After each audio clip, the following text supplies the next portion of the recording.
Shyima Hall was just 8 years old when her family sold her into slavery to settle a debt. She was then smuggled into the United States and held as a domestic slave in California. She was denied medical care, proper nutrition, and education, and her childhood. But there are no words that I can offer that will do her story justice. Please join me in welcoming Shyima Hall.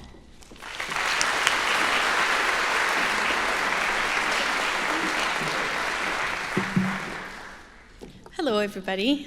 I'm so sorry I'm late. It was the flight, I promise. Let's see. My name is Shyima Hall. I'm gonna begin telling you guys who I am and why I do this. And in the end, if you have any questions, you're more than welcome to ask me. Let's see. Like I said, my name is Shyima Hall. I was a victim of human trafficking, and I'm here to share my story with you guys. I was born in Egypt. I was also a number 7 of 11 kids, big family. I had a family of, they were very poor family, but it was a happy family, and I was okay with it. My childhood was in Egypt, a very nice childhood. I had friends, I had my brother and sisters, family. It was a wonderful experience for me. I had a sister that worked for a family in Egypt. She was the oldest of my family, of the kids. She was actually a twin of 2 girls. Let's see, before I go into her job and what she did, let you know that Egypt law for a labor work is when you're age 14, boy or a girl, you are allowed to work. Your parents is allowed to marry you to whoever they think is suitable for you. And you're a grown person by age 14. Let's see, she worked for a family in Egypt as a maid by choice. She chose to work for them. It was her job, just like us going to work in the morning, but she lived with them. One day, she decided to steal money from them.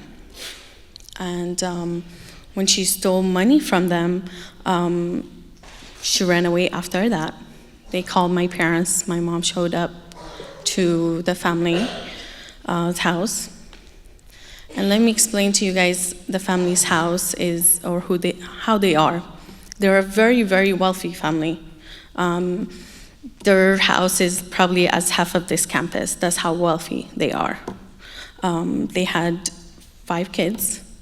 3 girls and 2 boys, twins. Very powerful people in Egypt. See, so she worked for that family, and when they called my mom in, and they said, hey, your daughter stole money from us, and we want it to be repaid back, or we are going to send her to jail. So as a mother's first instinct, in her case, she said, oh, here's my daughter in her spot. And she will repay all her money by working for you guys.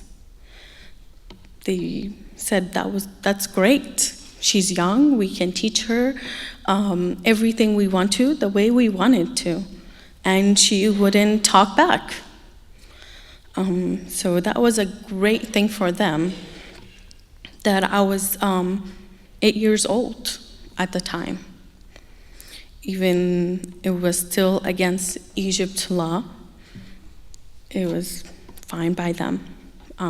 So my job was to pretty much to take my sister's spot and to repay her debt. I stayed with the family for almost a year and a half in Egypt. My job was to wash dishes, hop around with the twins, which were the youngest two boys they had, clean around the house, do what I was supposed to do, been told to do.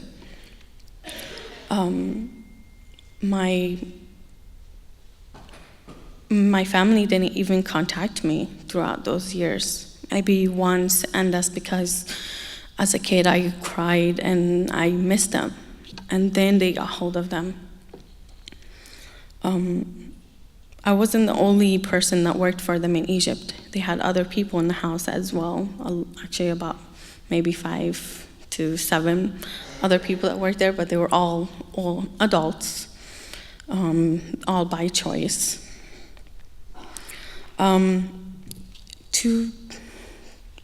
A year and a half afterwards passed, and they decided that they were gonna move to the US because the dad got in some trouble with the government in Egypt. When they decided to go to the US, they said, hey, your daughter hasn't finished her debt. She belongs to us still. And again, my parents said, yeah, she still belongs to you guys, you know. And then they told me, hey, you'll be there for maybe 6 months, maybe less than that, and you'll come back home. As a kid, I mean, I didn't know, like, right from wrong. I did what my parents told me. As you know, you think your parents, they know what's best for you, so you follow their lead. They signed all the paperwork. They even taught me how to, when I'm getting my passport, to say, oh, this guy is gonna adopt me, and that's why I'm going with him to the US. They played out all what was necessary to make it okay, where no one will question them. They thought of everything. And I just went along with it. When I was leaving, I got to see my parents for the last time I ever seen them, and I was at the airport. They said goodbye, and we'll miss you, and be good, and listen to what you're told.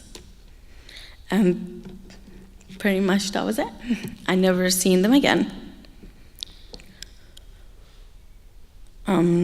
I went on a flight with a man that I met only once before, the guy that acted that he was my parent. And he sat way in the front of the airplane, and I was way back there, like, had nothing to do with me. And we went through different flights and different arrangement, and finally we were in the US in Irvine, is where I met the parents again. And he just pretty much like a package, he handed me over. I went through security in the airport like nothing. It was, you know, the guy didn't even notice, because the guy that was with me, he was mixed with Arab and half white. So it looked nothing like me whatsoever. No one ever questioned him, nothing. It was like, oh, okay, here you go. A guy kind of looked at me and looked at my passport, and then he turned around and said, oh, we're going to Disneyland. And that was it. Then I got handed to the parents, and they took me to their house. I was still confused, honestly. I was still like, you know, hey, this is only gonna be for a little bit, I'm gonna go back home. They took me to their house and showed me, this is where you're gonna work, pretty much. You're gonna take care of the kids. Now I'm the only worker they have. And pretty much like do what we tell you, and end of story. You're not allowed to go outside. You're not allowed to talk to anybody else. I mean, I only spoke Arabic at the time. I didn't speak any English to even communicate with anybody else.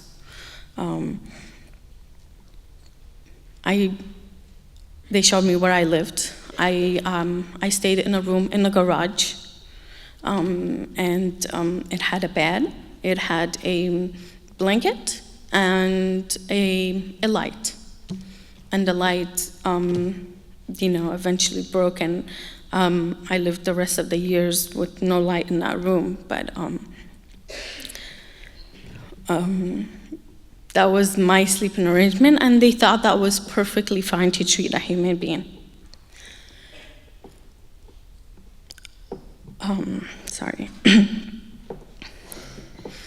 I did my labor work, which was, in my case for human trafficked slave, I was labor work. I wasn't sexually abused or anything.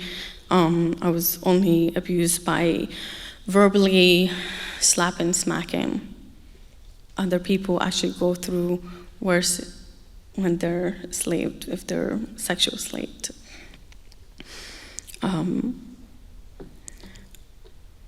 I hated where I lived. I woke up in the morning at 5 in the morning, get the kids' clothes ready, get their lunches, their breakfast, get the kids all ready for school, and that was my day. I woke up, I cleaned the house. They had 2-story house, 4-bedroom on top, and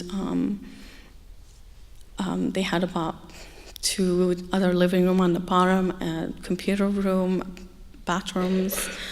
And my job as a 9-year-old was to do all that and to clean. And as them as adult and human beings, they thought that was right to treat another person. The amount of 2 years I lived with them, I got to speak to my parents twice. And the first time I cried to my mom, and I was like, hey, I want to come back home. I can't do this anymore.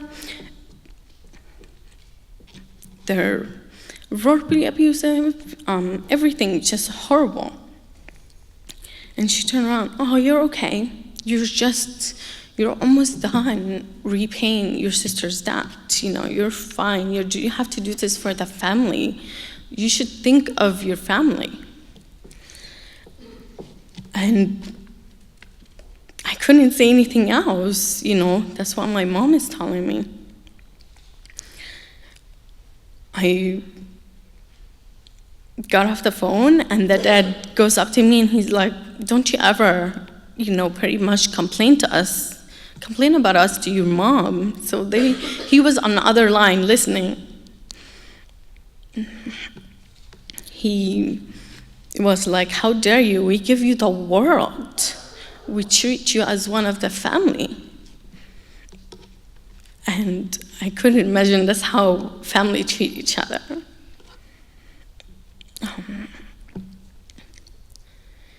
I lived with them. I can't even tell you how miserable it was. But, sorry.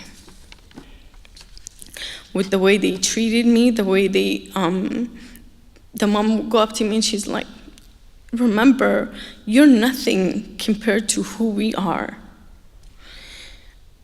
And that was her way of letting me, hey, you stay in your place and that's it. This is your place for you to work for us and to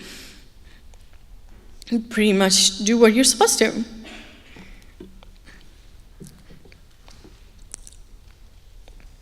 I took the kids to parking, I took the kids to the pools around the neighborhood. No one would ever notice me either. I was a kid with ripped clothes, looked miserable. And you can just tell. And no one ever looked at me. And this is why I do the talk what I do, for people to understand that you can help somebody else.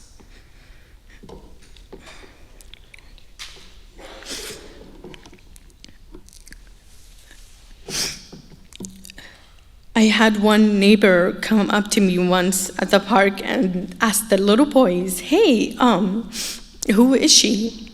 And they said, they were taught to be like, she's our stepsister. So she's just here with my dad and she's gonna be leaving soon. So they even taught their own little kids, their youngest little boys, to say like, hey, you know, this is part of our family, you know, like they're not doing anything wrong.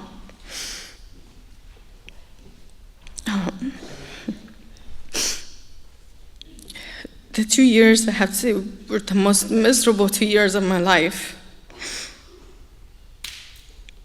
I finally, a neighbor, you know, noticed me and called and said, hey, there's a kid that lives in this house, very young, never see her go to school, never see her anything, I see her just up. And I guess it took the police 3 days to go around the house and to be, okay, there's something wrong in the house, and to come in.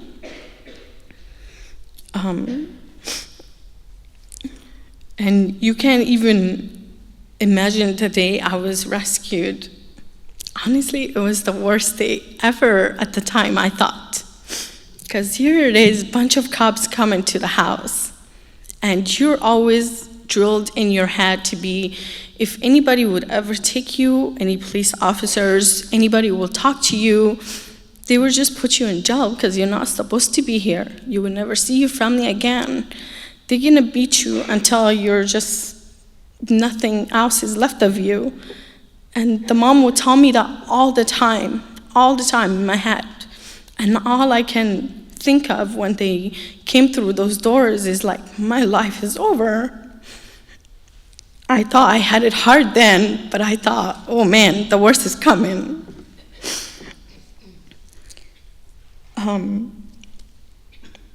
The dad opened the door and he said, you know, they spoke in English. I didn't understand really what was going on, other than the dad telling me in Arabic, like, you know, go away. And I walked away, and all I heard was, you know, the door shut, and they didn't come in. And it took maybe 5 more minutes, and the cops knocked on the door like crazy again. I guess they needed a warrant to come in the house. And all I heard was just yelling, bunch of yelling like crazy. I didn't understand anything of it. And as they took me outside the house, the dad goes and tells me in Arabic, don't you dare tell them that you work for me. And they were just trying to push him away from me. Now, nobody at the time was able to communicate with me and tell me what's going on. They had to go and get somebody that spoke Arabic to talk to me on the phone and be like, hey, you know, it's going to be okay. These people are here to help you. So just go with them. And the first thing they did was they put me in a marked cop car. And that's the one thing I'm always getting pointed at, like, see, these are the things you don't get near. These are the things that's gonna take you, and that's it for you. And so I was frightened. I was just like, this is it for me. I ended up taken to it's called Orangewood back in Orange County, and it's like a group home.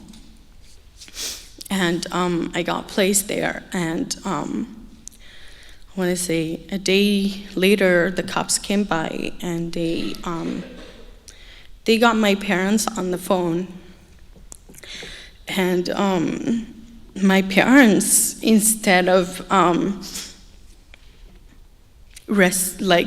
pretty much making me feel better or anything, the first word out of my dad's mouth was, "How dare you to leave these people's home?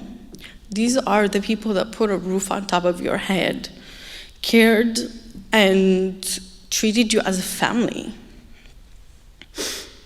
I remember being so angry to hear these words from him. It was, thank you.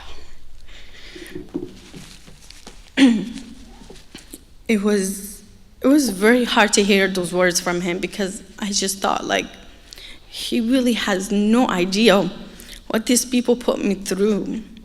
Staying up to 2 o'clock in the morning to finish cleaning the house, to doing their laundry, to them pushing me around, to tell me I'm nothing. And that's what he tells me. I was part of their family. I remember one time when I was in the family's house, when I first got there, I washed my clothes into the washer machine. And she goes and throws my clothes on the floor and said, your clothes is dirty. You don't mix it with our clothes. And she gave me a dish soap like you wash the dishes with, and a bucket. And that's how I wash my clothes, because my clothes were dirtier than theirs. I'm sorry. No matter how many times I do this, I still...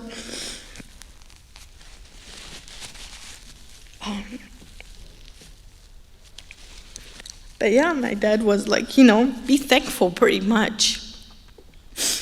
And he put my mom on the phone. And she was like, you're gonna give me a heart attack. You're gonna kill me. You're supposed to stay with these people. You're supposed to be thankful for what you have. And these people have helped us so much. And they came to find out, I guess they've been giving them a little extra money, I guess, to help them out.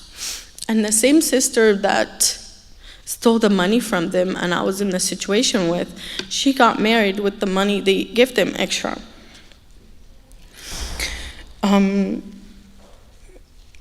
I had nothing to say to them. I was just really hurt. There was a bunch of cops around me, an Arabic speaker that was translating what's going on to them.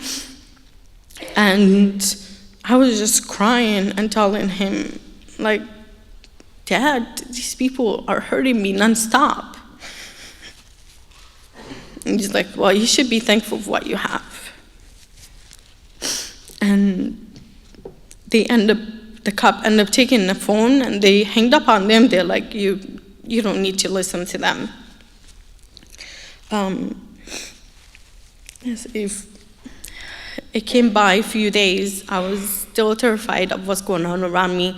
I refused to talk to the cops, and they kept on asking me, the only way we help you is by you talking to us and telling us what's going on.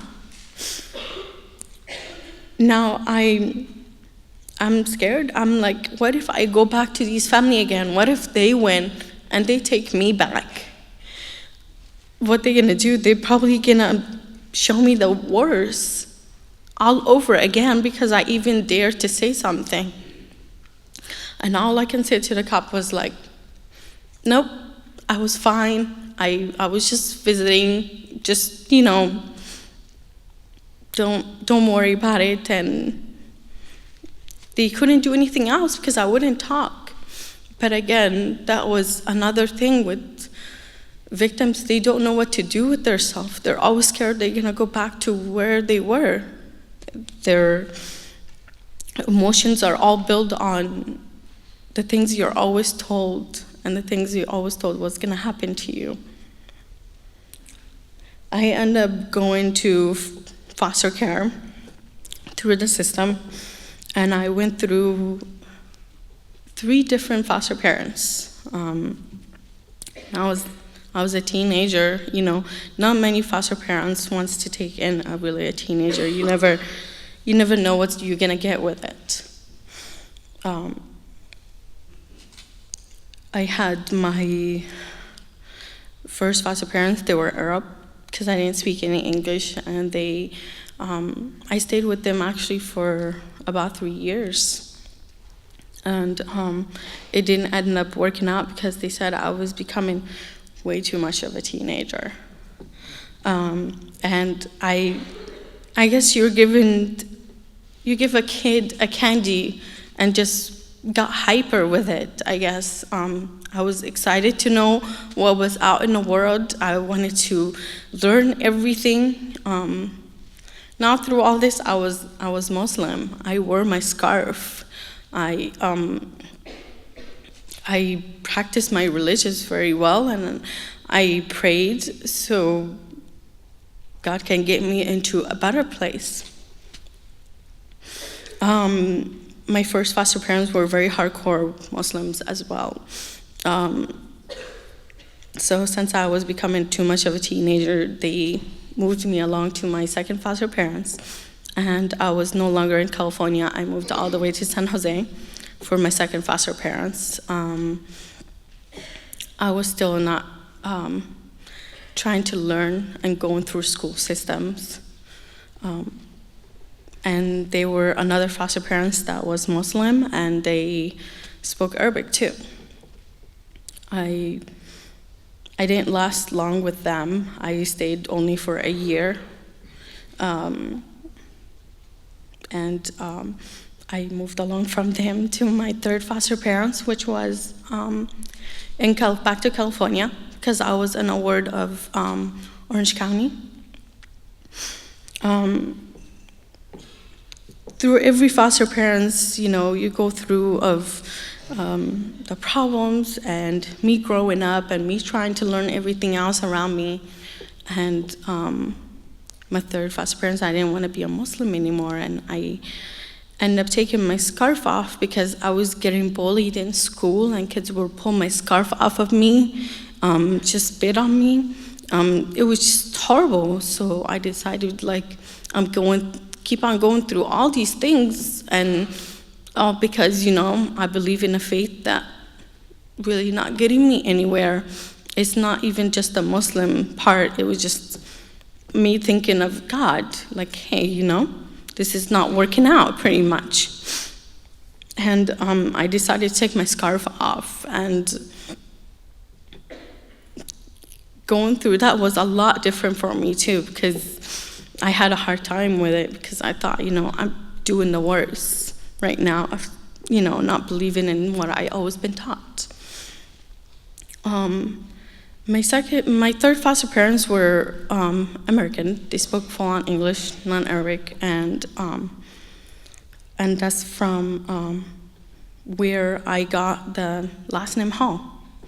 I got adopted by them, and I carried their last name. And I had my problems with them, where after my now came 2007 is when I started having my little problem with them, because my case was coming to an end, and I finally decided to speak to the police officers. It took me from 2001 to 2007 to speak to the cops and tell them really what happened. DICE agent, they really didn't give up on the case. They wanted to put them in jails really bad because they knew what they were doing was wrong, and they were like, this happened in our own backyard, this shouldn't happen. It's so close to home. So they didn't give up on the case. I went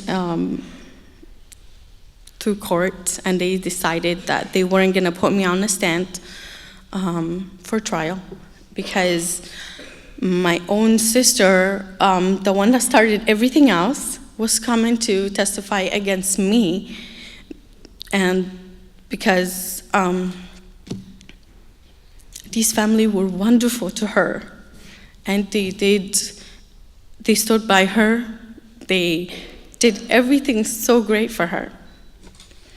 So I was the wrong one. So the lawyers worked really hard not to have me go through all that, because I was still like, going through all my emotions. I was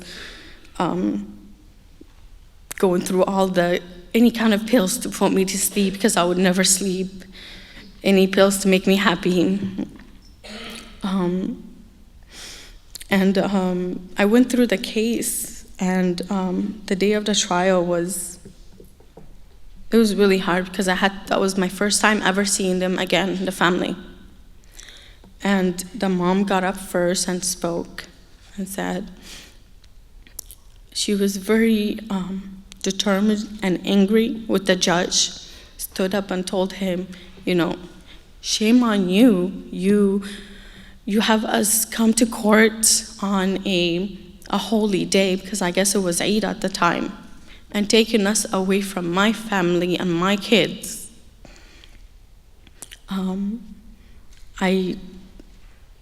I wasn't planning on getting up and speaking, but when I got up and I spoke, and I told her, like, how dare her to say that you took us away from my family and friends and on a holy day, when she took my whole childhood away from me, took me away from my family, my friends. Even we were poor, we had nothing, it still was my family, my life.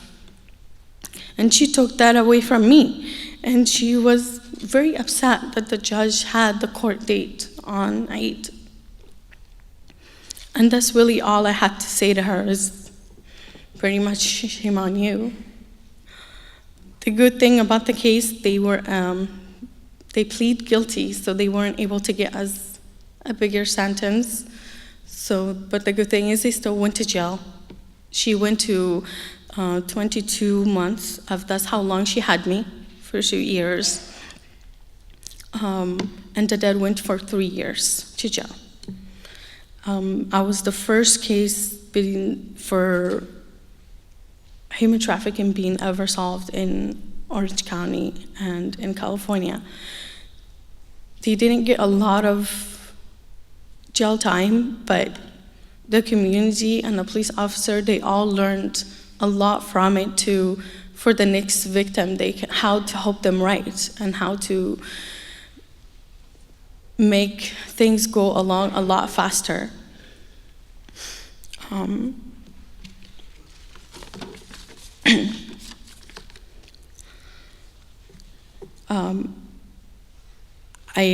I'm happy where I am now. Yeah, I've been through all that, and I have a wonderful daughter. She's 2. She makes me happy, a wonderful little girl.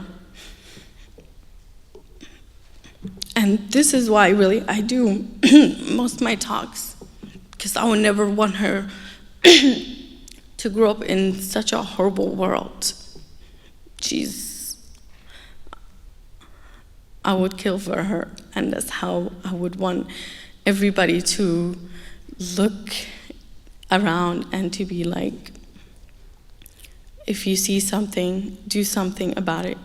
Because of that neighbor, I'm here today to speak to you and to tell you about my story and to let you know how awful things are out there and what other people go through. And there's a lot worse case than mine. I was blessed because I had people behind me, and they helped me along with it.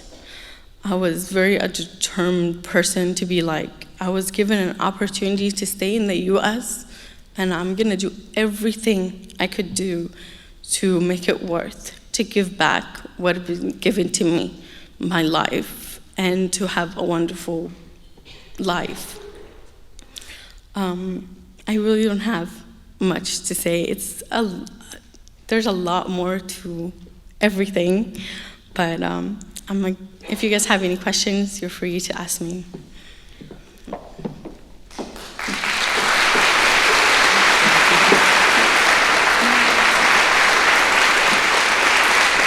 We have students in both aisles with microphones ready for you, so just raise your hand and they'll pass the microphone down.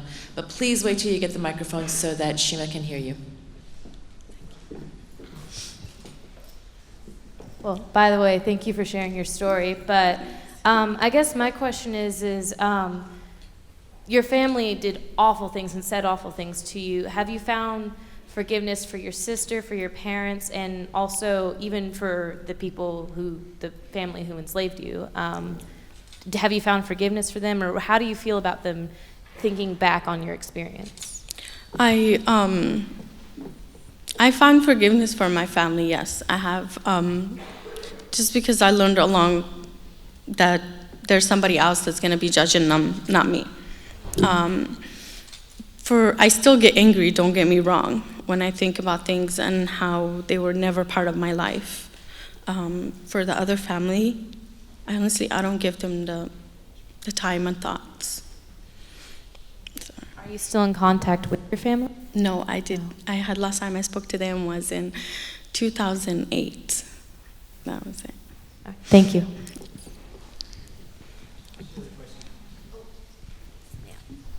You said your family is in Egypt, right? Sorry. I'm all the way over here. Oh, sorry. Would you ever consider going back to see them again, or? No, I honestly, they are in Egypt. I would not consider going back and see them.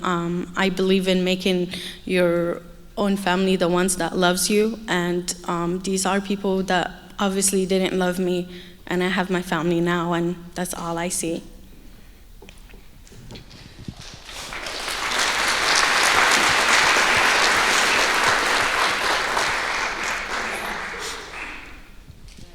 Thank you for sharing Is your there story. anything that law enforcement or the foster care system or anybody could have done that would have helped you to testify sooner?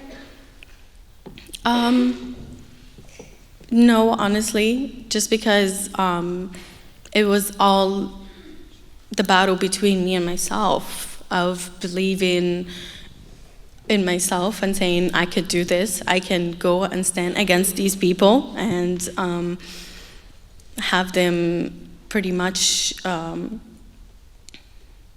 it was all me, you know? Shyima, she has a question. Yes. Thank you for sharing your story. Thank you. How old were you when you started going to school here in the States? I went through going to school. I went to school at home for about at least 3 years, where I learned the general stuff. I was 14 years old when I went to my first public school, and that was, I got put into 8th grade, and that's when I really started to becoming more of a teenager, of noticing different things around me, and realizing that it's not just the Muslim community, it's just the whole world out there. So yeah. If I remember correctly, you said that the family you'd been with was in trouble with the Egyptian government. How did they get into the U.S. if they were in trouble with the government? I'm sorry, can you repeat that again? If I remember correctly, you said that the family you had been with was in trouble with the Egyptian government. How did they get into the U.S. if they were in trouble with the previous government? I don't know their details of coming to the U.S. I know they all had multiple different passports, so I don't know exactly how they would come. Everybody came on, the few months visa, and them not going back, that was, part of the plan. We all came on just a few months visa. Hi, I was wondering, we've dwelled on the past and the sad parts a lot, and I was wondering what was your happiest moment after you got out of the terrible house that you were in for so long? What was my happy after everything else? Yes. Wow. It wasn't a lot, honestly, until I had my daughter, but it was the motivation to become somebody and to be a good person, I guess. I lived on my own when I was 17, so I had my own job. I was very determined to become somebody and to do something, and that's all I really focused on. Thank you. Okay, wait, is this on? Okay. After everything that happened, how do you view the U.S. now? Like, since the bad stuff happened here in the United States? In the U.S., well, it wasn't any country that did anything to me. It was the people that was the one that decided they can do whatever they want to. My anger wasn't towards any country. It was more towards not be able to, I guess, be a free human being. Okay, thank you. Thank you for sharing your story. I was wondering if you could speak to how you got involved in the process of doing talks like this and speaking to people on a very powerful and subject that's close to your heart. Definitely. I got involved because I had a really good mentor, and he worked for the agency ICE. He was one of the agents that handled my case. And he just acted like a really good father to me, honestly. He took me in, and he's like, believe in yourself. Believe that even you're going through hard time, you can still go out there and help others. Like, no one knows that this ever happens. And I remember him taking me out one time. After the case is when I started going through and talking to people in 2007. And he just took me, a really small group with nothing but police officers, and he told them, like, this is what we get to rescue and see in the end, a person having her freedom. And he had me tell my story, and from there, it just felt amazing to be able to show other people that they can help somebody, and that's how I really started it. I have two questions. The first one is, how old are you now? I'm 25. And then the other question is, now that you're no longer a practicing Muslim, I believe, what do you believe in now? I do not have I don't claim any religion. I do believe in God very strongly. I did have my anger time towards him. I did go through the resemblance of I want nothing to do with any kind of faith, but I believe in God very strong, and it's just between me and him. Yeah.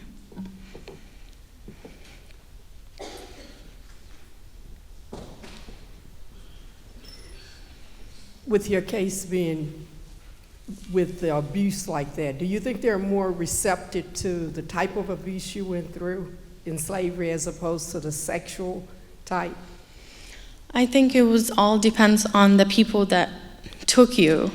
I mean, there's a lot more cases with sex traffickers more than labor traffickers, and believe it or not, they say it all the time when I go to training police officer. This is the fastest industry that brings money to people is sex trafficking, and is one of the most growing industry.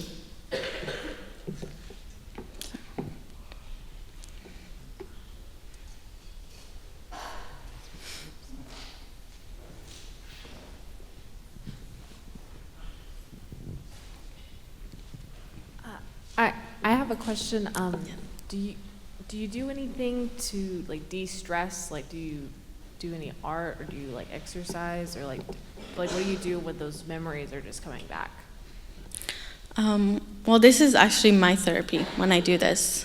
I don't have anything that I do. I used to run when I was in high school, or when I start thinking of things, or things are going on, and I start going into my mode of I don't want to deal with anything in the world. I did go through therapy, but almost every kid that's in foster care has to go pretty much through therapy. They did put me on all kind of medications, and it came to a point in my life when I was like, the medication are not doing anything for me. I felt like they were just giving me stuff to be like, here, this will make you feel better, this will make you feel better, pretty much to, just be quiet kind of a thing. But I turned 17 and I was like, you know what, no more. I want nothing to do with any of this, and I didn't need any of it other than going running. Now in my time is my daughter. So,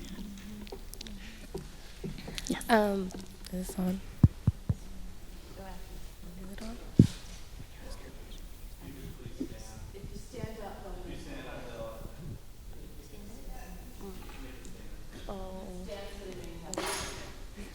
Okay, so I have a question. So, well, of course, but what did they ever ask for your forgiveness, like your family? Although I know you don't talk to them anymore, did they ever apologize, or did your sister ever, tell you that she was sorry for what she did or what she put you through? No. The only person that apologized was actually the dad with the family that had me in court, and he was the only one that, when he was talking to a judge, he was like, I apologize that if I done anything harm to her, but his was more of a sarcasm. It was like, well, if she would have asked me to go home, I would have sent her home. And that was the apology I ever got.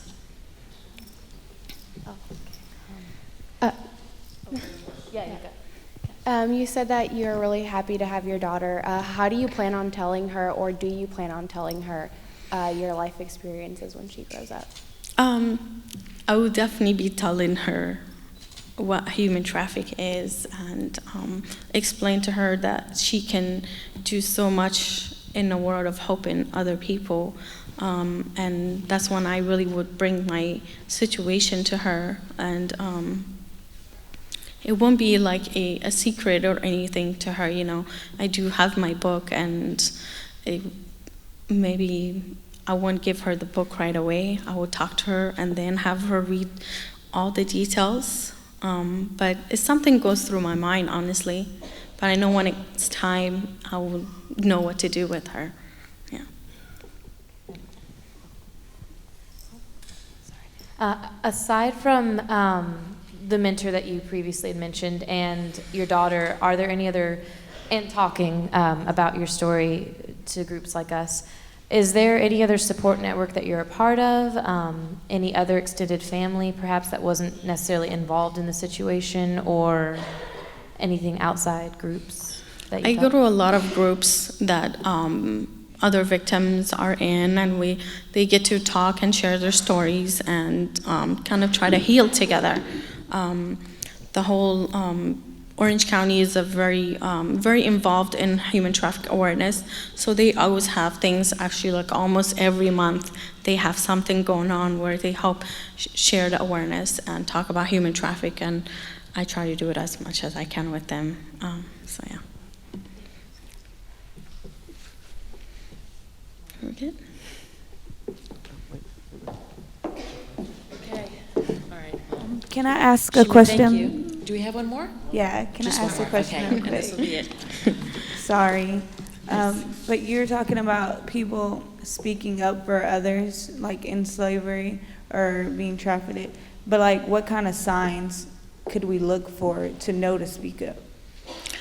There's actually quite a few things you can look into. I mean, how the person is, they look, how other people are treating them in their group, because most of the times if they're out, they're never going to be out by themselves. They're never going to be just, doing whatever they want to. It's usually them standing and watching out for other people, and that's exactly what I did. I mean, I had a dirty pants on, and I was watching two boys play, just standing there. You can always tell, honestly, for me, was like, how did no one notice how sad and I was? I mean, I went to sleep crying every night. It showed on my face how sad I was all the time. But it's more of like, if you see it, don't hesitate to call or ask for help. Or all it can do is for them to look into it, and if there's nothing in it, you've done nothing harm. You just try to help somebody.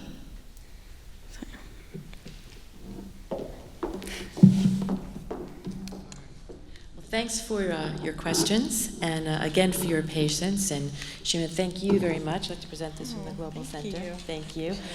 We do have.